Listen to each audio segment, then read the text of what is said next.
Welcome back to another YouTube video, and in today's video I'm going to talk about what I wish I knew before I lost 35 kilos. So just to refresh your memory, if you don't know my personal story, it all started for me around about 12 years ago now. So 12 years ago I was a very different person to what I am now, both physically and mentally, and just the way that I go about my day-to-day in my life. So 12 years ago, I was 35 kilos heavier than what you're seeing me now, okay? I was out of shape, I was tired all the time, and I was stuck in a bit of a rut, okay? And my aha moment and the moment that I decided that I wanted to change was on a boys' holiday. When we were on an excursion, we went to a water park, and I didn't like the way that I looked or felt. I walked up a water slide and I was too heavy to go down, and that was a moment where I was like, you know what? I'm making this change, and I haven't looked back ever since. It's been positive changes since then, and that's when my fat loss journey first started. Throughout my journey and throughout my time doing this now over the last sort of 12 years and sort of getting the weight off and keeping it off, I've learned several things that I wish that I knew before I started that I want to share with you. And the idea of this video is to unpack 3 or 4 of those things so that you're well aware of them. Before I dive into it, guys, if you like the videos that I'm putting out, please comment and let me know. It helps me make the right content for you. And look, if you're loving the channel and want to see more of this, subscribe to it, like the videos, comment on them so that I can keep putting out more of this style of content for you, which is a little bit more of a deeper dive than what you're seeing over on my social media. So, things that I wish I knew before I lost 35 kilos. The first one was, you'll get comments, okay? It's almost like you're damned if you do, you're damned if you don't, right? If you're too big, people are gonna make comments. If you lose too much weight, people are gonna be asking you like, what's going on? You're looking skinny, like, is there something wrong? Is everything okay? You're damned if you do, you're damned if you don't. And just accept that, just learn that. It's something that I want you guys to know, that you will get comments, okay? People will tell you that you're boring, that you're obsessed, that come on, just eat this with me. Why don't you just have this with me? Stop being boring. I'm sure you can have a day off today. You'll get this type of thing all of the time from people close to you, from your friends, from your family, and just take it on the chin. Just take it on the chin, brush it off, okay? It's nothing that you need to worry about too much. The biggest thing I can say to you is you do you. Okay, focus on you, focus on your goals, focus on the things that you have that you want to focus on, and just keep pushing forward there. One of the big reasons that I find people make these type of comments is not in a malicious way or anything like that, is they see you doing this thing that they wish they could do, or that they've thought about doing but they've never quite committed to it, and they see that you're having success with it. And again, like I say, they're not doing this in a malicious way, but it's almost human nature for people to bring you back down to their level, okay? Because they're not achieving that thing that you are. It's just easier for them to say, oh, come on, just eat and drink with me. Stop being so boring. Why are you going to the gym? Meet me earlier. Let's chill from earlier rather than sort of meeting me a little bit later. Let's go out for dinner. You know? It's easier for them to say that than it is to come back up to your level and say, actually, you know what? I'm going to join you on this journey. So just remember that as well. It's not in a malicious way or anything like that. It's just, as humans, we prefer others around us to be doing the same thing. Number 2, things that I wish I knew. The scales lie.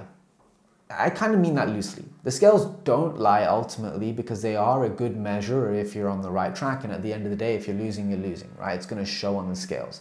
But there are certain things that will influence the scale which can almost piss you off, right? Like you'll step on the scales and you'll have done everything right and it's gone up or it hasn't budged. And these times can be really, really frustrating. But what's really important to know is that your whole journey shouldn't be dictated on what the scales are saying to you, okay? There will be moments where the scales don't move. There will be moments where the scales go up. But your marker of success is not purely what the scales are telling you.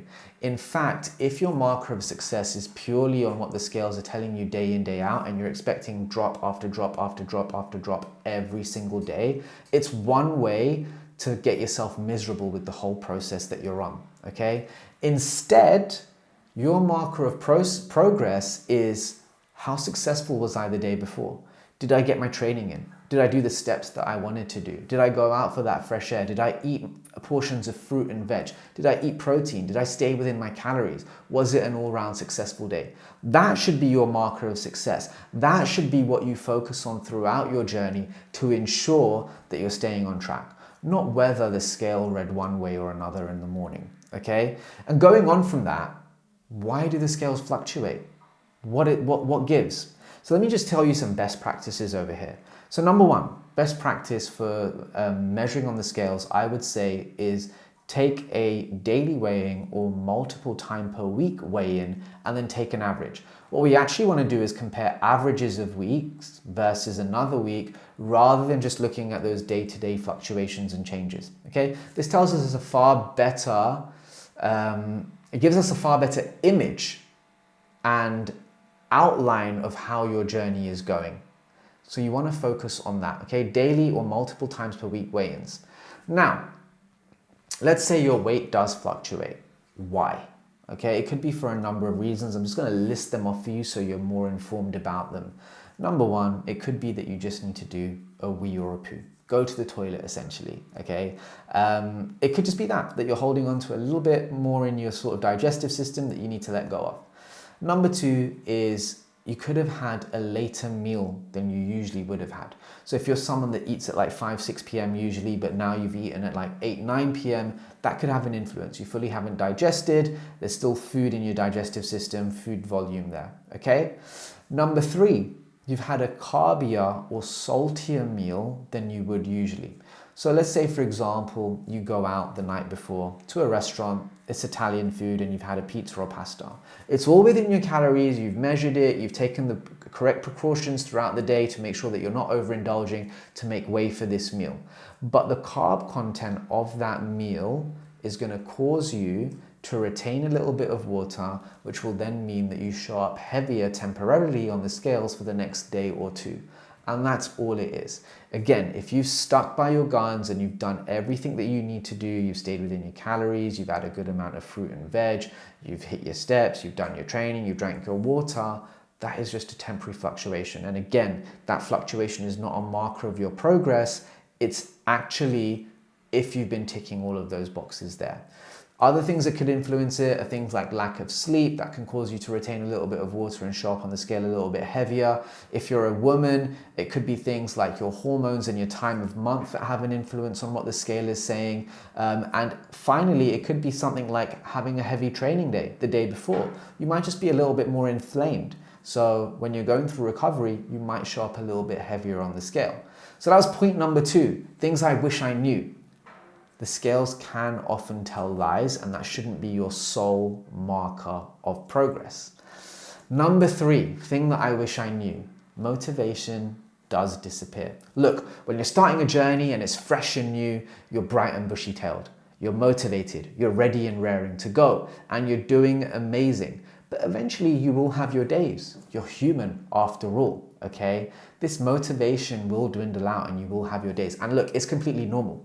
I think the way that social media is these days and the things that we're consuming and the amount of people that are sort of now training and running and doing these sort of things, it's amazing, but it almost gives a false narrative to the average person. It almost feels like every single workout we should be springing out of bed, jumping, skipping, daisies and rainbows. No, you're gonna have your days where you just can't be asked.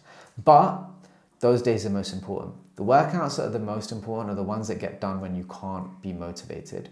So some tips that I use to keep myself motivated. First, I don't rely on motivation, okay? Motivation is fickle. It's this thing that just comes and goes. What I rely on is taking action and seeing results. When you take action, you see results, and those results motivate you, okay? What most people think of is they need to be motivated to take action, and then that will give them results, okay? But you just need to think of it the other way around. Start by taking action. You will get a positive outcome from it. That positive outcome will motivate you to keep going. Okay. Other things that I use to keep myself motivated is look at how far I've come. How far have I come in the last month, the last 3 months, the last 6 months, the last year? Shit, you know what? I'm doing good. Okay, I'm going to keep going. So don't solely rely on motivation. And remember, it's normal. Motivation is going to come and go. We all have our days. It's just how quickly you snap out of that cycle. And finally, fat loss is the easy part. When you're starting this journey, it's very easy to get absorbed by what's on the front end. I just want to lose weight and that's it. But remember, that's the easy part. And for a lot of you viewing this, you may be serial dieters. And what I mean by that is you may have done this a number of times before, lost it, gained it, lost it, gained it. Each year, a lot of you that I speak to, okay? Fat loss is the easy part. It's obvious there in what I've just said that fat loss is the easy part because you've done it a million times. The real hard work starts with when you've actually lost the weight and you have to keep it off. And this comes from a huge identity shift, which just doesn't occur in a 3 to 6 month period. This takes a further 6 to 9 to 12 months of practice to make sure that you fully keep the weight off. And what is this identity shift that I'm talking about? Well, you see, in a fat loss phase, all you're doing is eating a little bit less, moving around a little bit more to elicit a change, okay? And that's really, really easy to do once you're locked in. What we really want to start thinking about is shifting our behaviors and our identity to the new you, okay? Let's say you start off at 100 kilos, like I did, okay? 105 kilos. You lose 30 kilos within a 9-month span because you were just so focused and so locked in. What we want to do is now start living and breathing like the lighter 70 kilo version of you. What I see a lot of people fall trapped to, and what I once fall trapped to as well, was I've lost the weight, but my mindset, my behaviors are still like the old version of me. So as soon as I've lost the weight, as soon as I've got myself out of that really intense period, well, I'm still eating and behaving like the guy that I used to be. I'm still going out and, putting away 6, 7, 8 beers, eating a whole pizza, finishing a whole tub of ice cream. I'm still doing those things. The only thing that was different was for 9 months, I locked in, lost a bunch of weight, and now I've just gone back to my old habits.